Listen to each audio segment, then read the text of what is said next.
Hi, it's Dwyer, gamblersadvisory.com, dwyervip.com. Remember, the opinion you should follow should be your own. Just consider this video to be a second opinion from a complete stranger online. Well, Viktor Postol delivered. More beer for us. Right? Postol, believe it or not, was a plus 190 underdog. Almost a 2-to-1 underdog. Now, as I said in the pre-fight video, which is still up here on YouTube, Postol is simply too fast for Lucas Matthysse. Simply put, he's too fast. His entire game is too fast for Lucas Matthysse. Right? First off, Postol throws combinations. Right? He's leading with a jab. Right? Occasionally he throws a real hard right to the body. But he's mixing in combinations. You heard Roy Jones during the telecast talk about Postol's uppercut. Right? Postol's a guy who's throwing hard punches, 3-4 punches into a combination. He's really a throwback. Right? Also, Postol's legs. And keep in mind, Postol has the height advantage. Postol's legs are spectacular. He's incredibly light on his feet. If you're fortunate enough to get a tape of this fight, just look at how he moves around the ring. Right? It's an Ali style. You know, Ali used to talk about, float like a butterfly, sting like a bee. Postol is floating like a butterfly. He's getting to spots before Matthysse can get to the spot. Matthisse's game is to wait for countering opportunities and come in and throw a right hand or throw a power shot, throw a left hook, and hit Postol after Postol, throws a combination or something. But understand the beauty of the Ali style of fighting. Right? Because of the use of a jab, Postol's able to touch Matthysse without engaging him. He's able to score on Matthysse. Once that jab sets the rhythm of the fight, once Matthysse comes in and has to actually look for the jab, that's when Postol's able to do things like throw the combination, dip a shoulder, throw a right hook. Right? He's not giving Matthysse a chance to set up shop. If you're a flat-footed fighter and you're fighting a guy who can move on the balls of his feet, who's a combination puncher, who can get in and get out, you got problems. Now, I'm not someone, really am not, who believes in the good old days. Right? I'm not here to say that fighters from the 60s, 70s, 80s are intrinsically better than fighters today. Rather, what I'm about to say is really that life runs in cycles. You look at fighters from a period of time, and you'll notice certain styles that were prevalent at that time.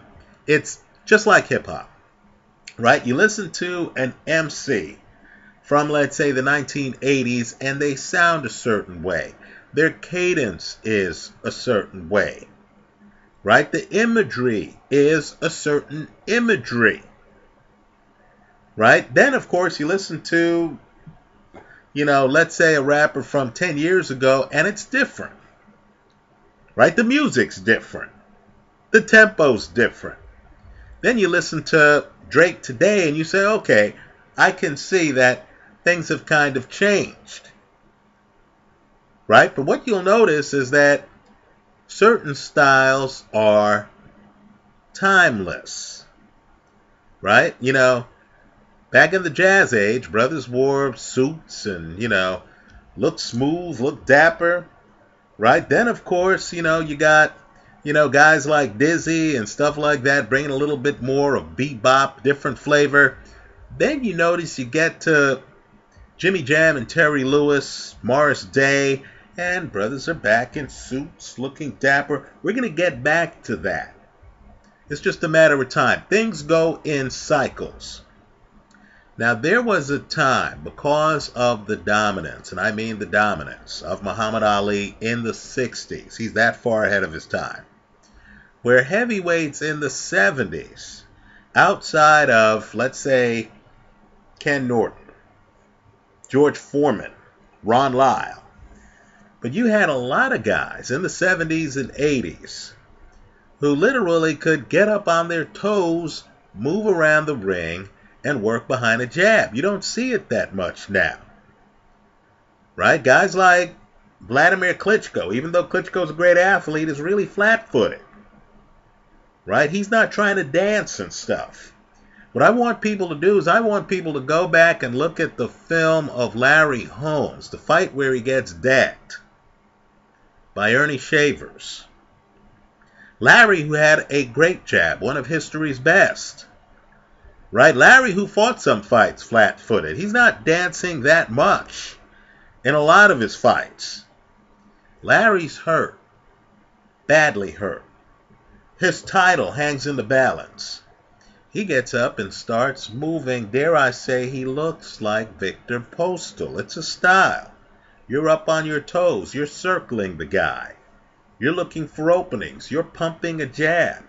You throw a combination. Right? The combination actually has punches designed to hurt the guy. Right? You get the guy thinking about a left jab, then you start dropping right hands to the body. Right? Now let's talk about Lucas Matthysse. I want people to realize how great prime Mike Tyson was. Right? Go back to the 1980s. By the way, Tyson's the guy who ended all the dancing and stuff like that. Larry Holmes against Tyson tried to dance, right? Got drilled, right? Mike Tyson, understand, the thing that made Tyson spectacular, besides outrageous punching power, was the fact that Tyson was elusive on the way in. Right? Mike wasn't just a shorter guy standing there hoping that he was too short for you to hit. Right? He wasn't a shorter guy occasionally crouching a little bit like Lucas Matthysse, hoping you don't have the accuracy to hit it. No, Mike Tyson in his prime has his hands like this. I'm not kidding. In other words, not rabbit ears where he can barely see you. No, he has his hands like this. So he's watching you. Right? Understand he's moving his upper body all over the place. Right? And he was quick, cat quick. So if you threw a punch and Tyson moved quickly to the side to have that punch miss, Tyson would then be right here on you throwing bombs. Right? Throwing bombs from weird angles. Right? Look at the Tyson uppercut that ends Frank Bruno. Right? Throwing bombs from all over the place. Cat quick. Quicker than Rocky Marciano. Same type height dynamic. Right? Now, Lucas Matthysse has a huge punch with both hands. Right? He has Tyson. Well, nobody really has Tyson level punching power, but he almost has Tyson level punching power. He's a guy who can hit you and the world changes. You're never the same. Look at his fight against Lamont Peterson. Right? A better boxer, in my opinion, but not better after getting hit with some shots. Right? Here, Matthysse doesn't have the elusiveness to get out of the way of Viktor Postol. Look at the punch that ends the fight. Right? Matthysse jumps in. Right? Postol times it. Postol's been doing this the whole night. Postol hits him flush as Mathisse's coming in. Right? The problem with the Mike Tyson style, we'll call it the Joe Frazier style, where you're trying to bob and weave on the outside and then suddenly emerge, the Jack Dempsey style, is it's really a young man's game. Right? Haven't I named 3 guys just now who all faded as they got older? Right? Suddenly, and I'll agree, Foreman shouldn't have been allowed to push off. But suddenly there's Joe Frazier getting hit by Ali in the Thriller in Manila in a way he didn't get hit the first time they fought. There's Joe Frazier getting destroyed by George Foreman twice. Right? Jack Dempsey gets schooled by Gene Tunney. Right? There's another fight. I think it's a Jack Sharkey fight. Dempsey's lucky to win that fight. Jack Dempsey faded badly. Right? Mike Tyson, we know what happened to Mike Tyson later in his career.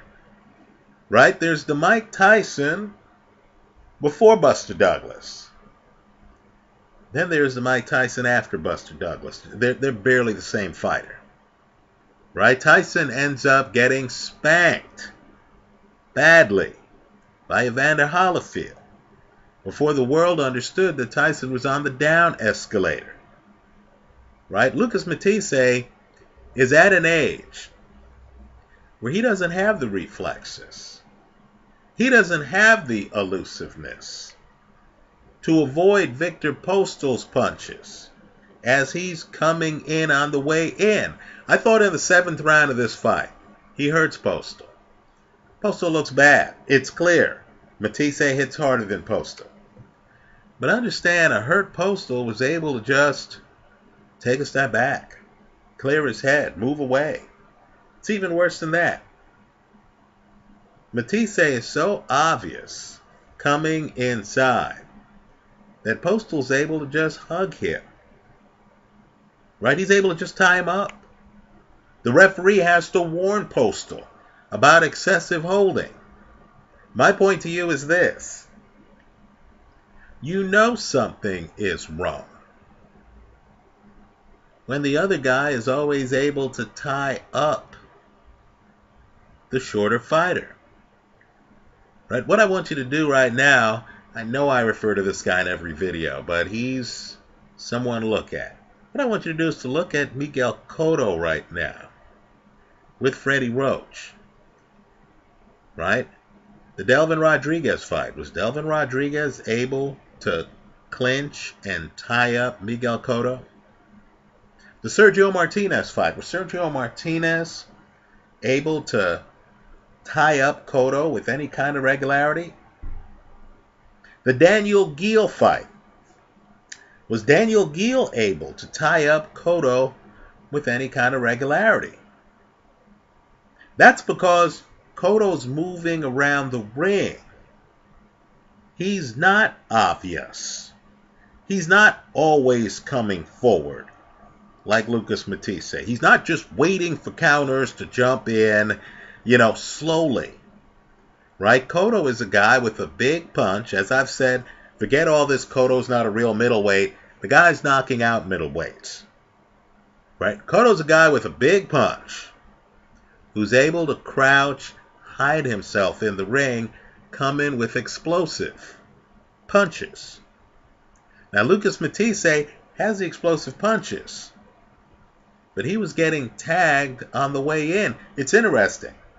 At one point in the fight, the guys on HBO actually started talking about how Postol was willing to trade punches with, how Matthysse was willing to trade punches with Postol. Then Roy Jones said, well, that's because he knows he can't outbox him.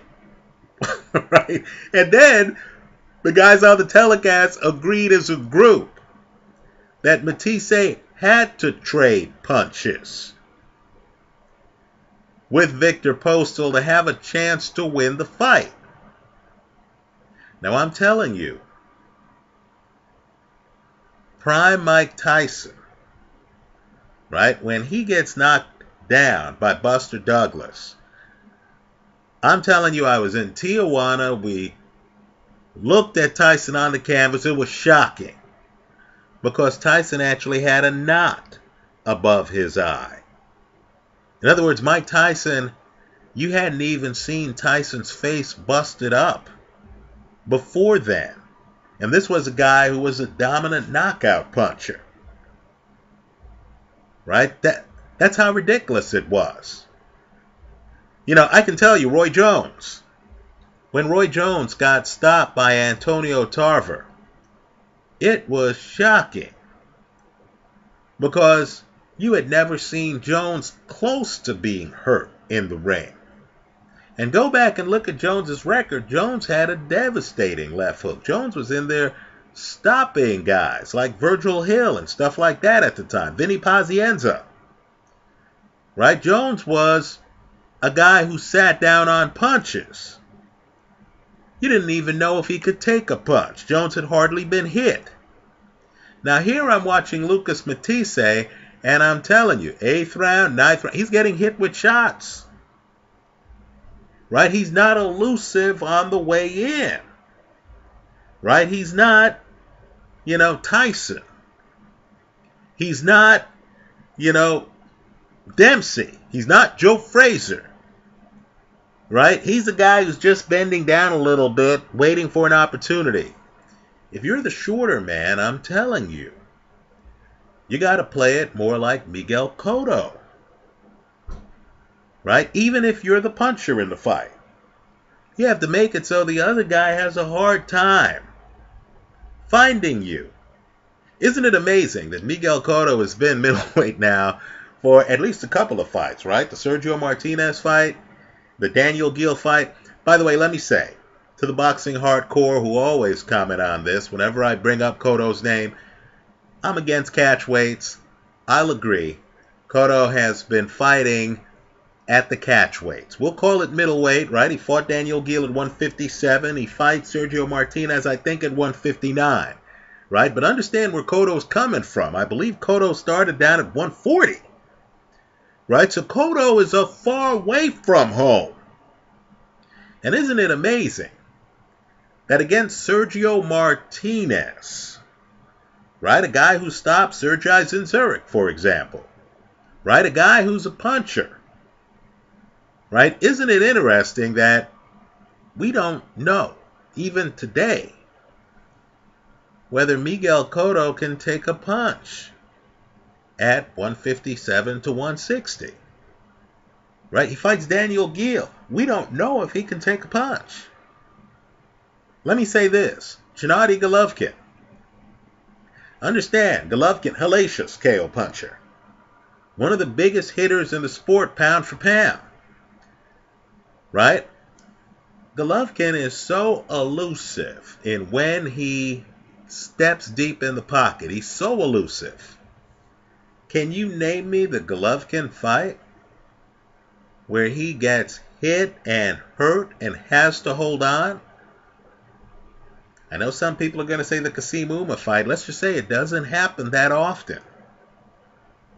So, you knew Matthysse was in trouble here. Because you look at him on the way in and you say, he's not defensively gifted. I've seen him get hit with too many shots. A few years ago, I saw him against DeMarcus Corley. Corley was landing shots on him. Right? To the hardcore boxing crowd, I know many of you are yelling, saying, hey, Corley landed a lot of shots on Miguel Cotto, if you want to go way back, right, to when they were at like 140. Fair enough. Let's just say, though, that now, with Freddie Roach, Miguel Cotto is a lot harder to find in the ring. Right? Let me tell you, that elusiveness was a big part of Mike Tyson's game. Right? Where Tyson's outside and he's going like this and, he's moving and you don't quite know how to find it. Look at, in fact, even older Tyson. Look at the Tyson-Brian Nielsen fight. Right? Where Tyson is, comes out. He then dives in on Brian Nielsen. Nielsen never gets a chance to extend his arms in that fight. Right? Never. And so, my point is this. Matthysse was made for an Ali-type fighter. Right? Miguel Cotto isn't. right? Because Cotto's more like Joe Frazier, right? Even down to the left hand, right? You know, Alexander Povetkin, who I consider a heavyweight Miguel Cotto, right, isn't made for an Ali-type fighter because these guys actually have some foot speed, right? These guys have some elusiveness. So that jab that Viktor Postol is hitting Matthysse with, like a metronome at times in this fight, right? You know, it's like Postol gets hit with a shot, needs to clear his head. He's moving away. He sees Matthysse try to close the distance. He just comes in, pop, pop, pop. Then he moves to a new location. Understand, if you have the head movement and the elusiveness, the slipperiness on the way in, some of those jabs are going to miss. If you're playing a cat and mouse game, and you're not even going to come in right away, you're going to keep the guy guessing on your entry point, like Cotto does, right? Understand, some of those jabs are going to come up short, because the shorter man's actually going to know to roll away and back away, right? It's like, hey, you know, I'm not obvious. I'm keeping this attack fresh. What's deadlier, the blitzkrieg or the sneak attack? Right? Aren't these Pearl Harbor attacks really the way to get in, do damage, get out, even when you're attacking a giant? So, I'll just say this. Postol's a major talent. I know his people are calling out Terence Crawford. That'd be an interesting fight. Crawford's a much tougher opponent than Lucas Matthysse. But what I want Postol to consider, because he has the size, he has the foot speed, I want him to consider the possibility of trying to take on a Robert Guerrero at 147. I think he beats Guerrero. Right? Of trying to take on an Adrian Broner. I think he beats Broner. Right? I know the boxing public, well, hell, they made Matthysse the favorite in this fight. But understand, his feet are so fluid. He's floating like a butterfly in there. I mean, he's so fluid you don't even notice it. You just notice that the guy's using the whole ring. Think about how hard that is. Right? This guy's feet are going to make a lot of matches that he has against big names like Adrian Broner, who's coming off a big win. I'm looking forward to seeing that fight. I haven't seen it yet. But all I'm saying is his feet would literally make these guys look too slow. Look like James Toney looked against Roy Jones. Right? So if I'm Postol, I might actually think about fighting guys at a heavier weight. Let me say this too. Postol is a finely tuned athlete. Tall, slender. What I want Postol to do is to be a real throwback. Right? You don't have to gain weight to fight at the listed weight class every time you fight. Right? A Postol fighting against a heavier fighter, right, would still have reach, would still have size, would still have hand speed. He needs to keep the speed. Right? I wouldn't want him gaining weight and then have his body have a hard time getting back to who he is right now. I'm just telling you, though. Right? Keep an eye on Postol. As I said, I believe he beats Guerrero. I believe he beats Adrian Broner. Right? If they're stationary guys at higher weight classes, Postol is just simply too fluid. Right? Both in terms of hand speed and in foot speed and coordination for most guys to deal with. Right? Over time, the styles will readjust. But right now, you have a flat foot party going on in boxing. Guys don't dance anymore like they once did. You have guys who live in the pocket, Canelo, right? Flat-footed guys and stuff like that, and they're all the rage now.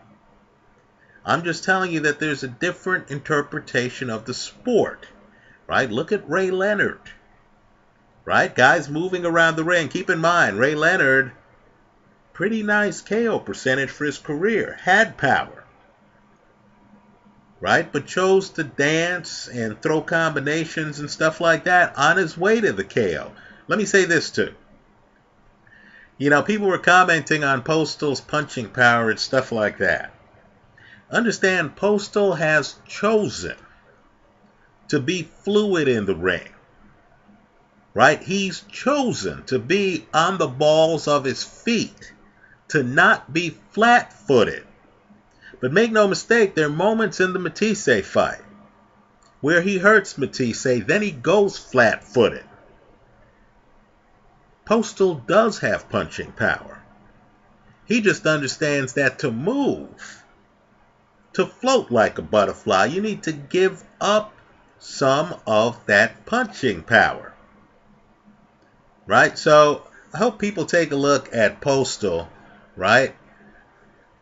He's bringing, it's kind of like Miguel Vasquez. These guys are bringing a fast break component to a sport that has gotten to half court, right? You've had guys who could move around the ring, but, right, recently, many of them have been like Floyd Mayweather, where they just choose to be counter punchers. Understand, a combination puncher, a lead combination puncher like Postol is a little bit different. Will throw a higher volume of punches.